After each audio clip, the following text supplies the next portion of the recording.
Yeah, can you hear me? What I'm looking for is for the girl that's in the house to come out here because I'm going to kill her. Do you have her open the door? Empty streets, quiet hallways, ordinary faces moving through ordinary spaces. And then, in a moment too small to notice, something happens. Not a scream, not a warning. Just a presence, a motion, a decision that can't be undone. These recordings didn't capture the crime itself. They captured the calm before the storm. The control before chaos. The moments when everything seems normal, even though it isn't. Tonight, we watch, we remember, and most importantly, we leave the light on.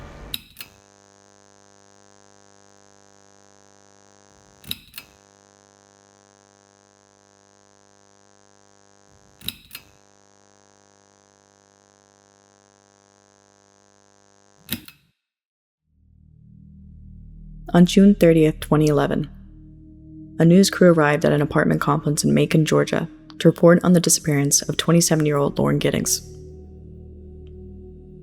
Among the neighbors speaking to the reporters was Stephen McDaniel. A former classmate calmly offered his thoughts as if nothing were wrong. Watch closely. And she just recently graduated from Mercer? Yeah, she and I were both JD students.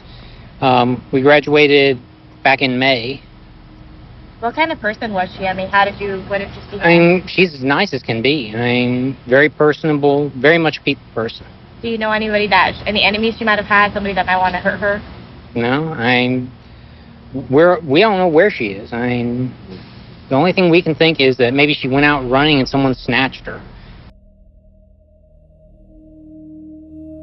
Every glance, every hesitation, every pause in this interview matters. At first, his words seem ordinary. He talks about his concerns and hopes that Lauren will be found. But look closer. There's a tension beneath the calm, a stiffness in his posture, a glance that lingers a fraction too long. To anyone else, he seems like a concerned friend. But there's something unsettling hiding beneath the surface. Then the reporter mentions the discovery. Her body has been found. Watch him closely now. What about in the parking lot area? I know they've been doing a lot of, I think that's where they have recovered the body or whatever they recovered from there. Body? Had you seen anything there?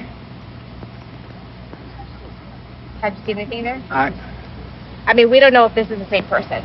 You know what I mean? Like, they took out a body there earlier. We don't know if it's the same person or not. So that's how we're trying to ask people if they know who lived there.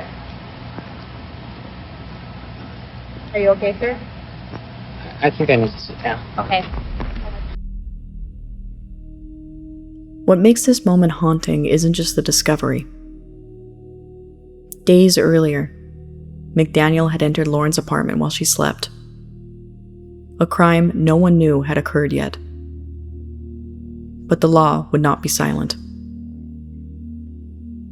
The camera recorded every detail that would later become part of the evidence, holding him accountable in a way he couldn't escape. He would face justice.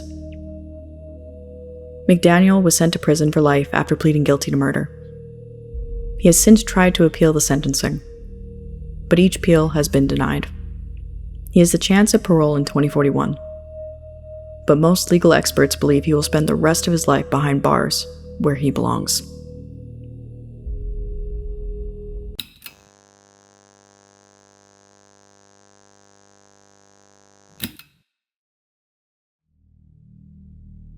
On September 13, 1978, millions of TV viewers tuned into The Dating Game, a show built on charm and light flirtation.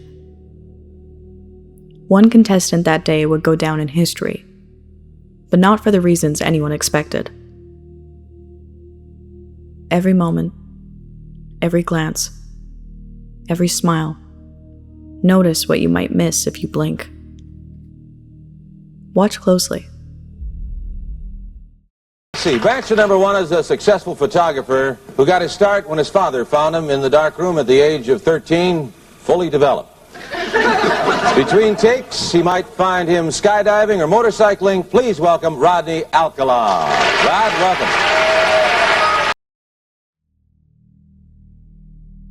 At first glance, he seems ordinary. A bachelor answering questions, joking lightly, charming the audience. But look closer. The way his smile never quite reaches his eyes. The steadiness of his gaze. The calm that feels almost too controlled.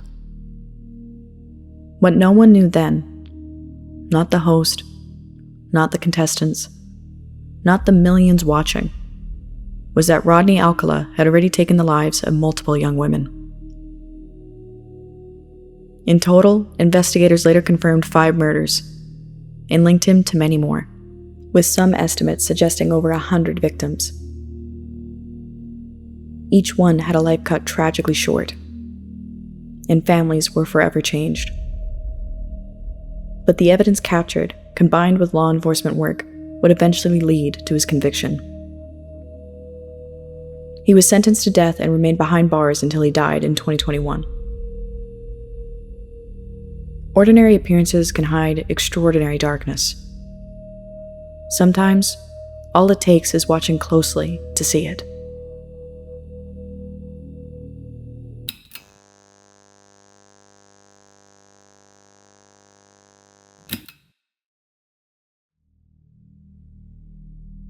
In May 2012, Luka Magnotta lured June Lin to his Montreal apartment under the guise of an ordinary meeting. A casual hookup. Every step, every gesture, every moment captured in this footage carries weight most people would miss at first glance. Watch closely.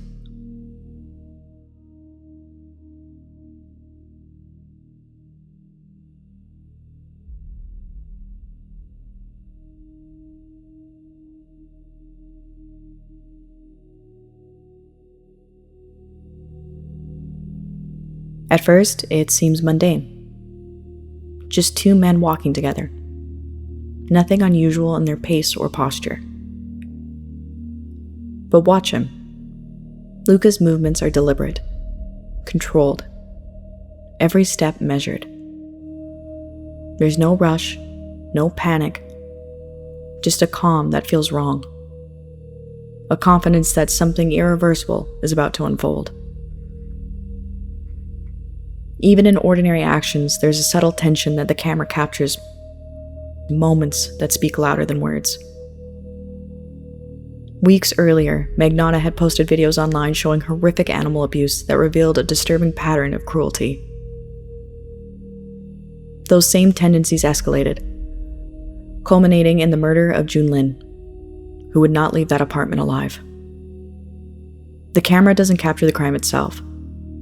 It captures ordinary behavior, steps leading to the unthinkable, evidence that investigators would later use to hold him accountable. Luka Magnotta was convicted of first-degree murder and sentenced to life in prison, ensuring he would no longer harm anyone else. Every step, every pause, every gesture tells a story of escalating cruelty.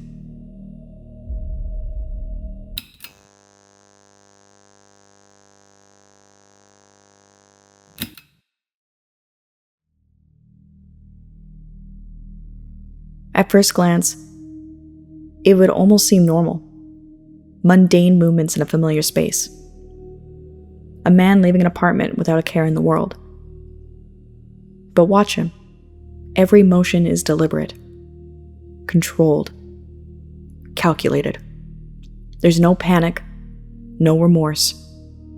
Instead, he raises his crossbow and taunts the camera, aware of its presence and indifferent to being caught.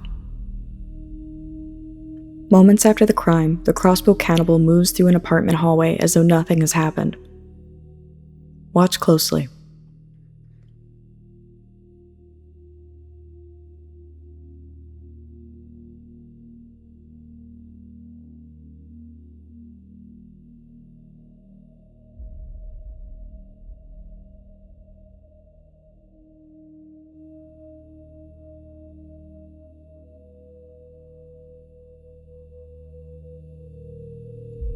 Every step, every gesture, every glance carries the weight of someone who has crossed a line no one should ever cross.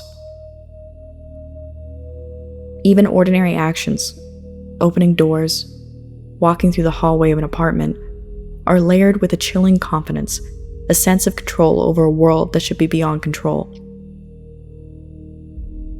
He was caught in the moments after a murder. He had murdered 3 women in Bradford, England. Suzanne Rushworth, Shelley Armitage, and Suzanne Blamires. Each life senselessly taken.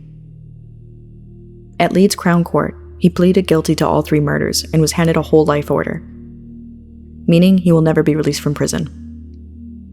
His lack of remorse was on display during his trial, and the judge made it clear his crimes were wicked and monstrous, deserving of a lifetime behind bars with no possibility of parole.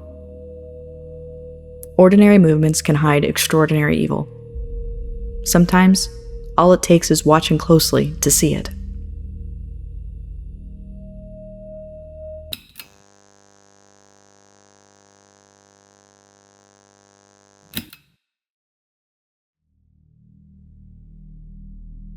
This CCTV footage shows Sean Bulle laughing and joking with his friend, 24-year-old Paulius Petrasunas, a young father with a 1-year-old son. Every expression, every gesture, every casual laugh carries weight most people would miss at first glance. On the surface, it looks ordinary. 2 friends sharing a moment. But the camera captures far more than we initially see. The laughter, the ease of body language, the casual back and forth of familiarity. Nothing in these movements suggests what is about to happen next.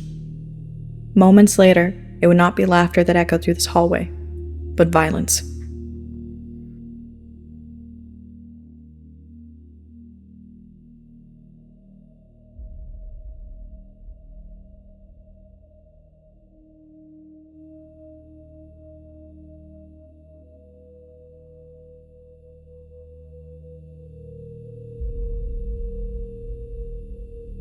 Sean Bulle stabbed Paulius Petrasunas to death with a large hunting knife in the hallway of a block of flats in Wolverhampton. Paulius, known to his loved ones as Polo and Paulo, died at the scene, leaving behind a young son and a family forever changed. Bulle fled the scene, later discarded the knife, and attempted to evade arrest, even offering competing stories about what happened. However, the CCTV footage, forensics, and eyewitness testimony provided investigators with a clear picture. In December, a jury convicted him of murder at Stoke-on-Trent Crown Court. He was sentenced to life in prison, with a minimum 20-year term before parole can be considered.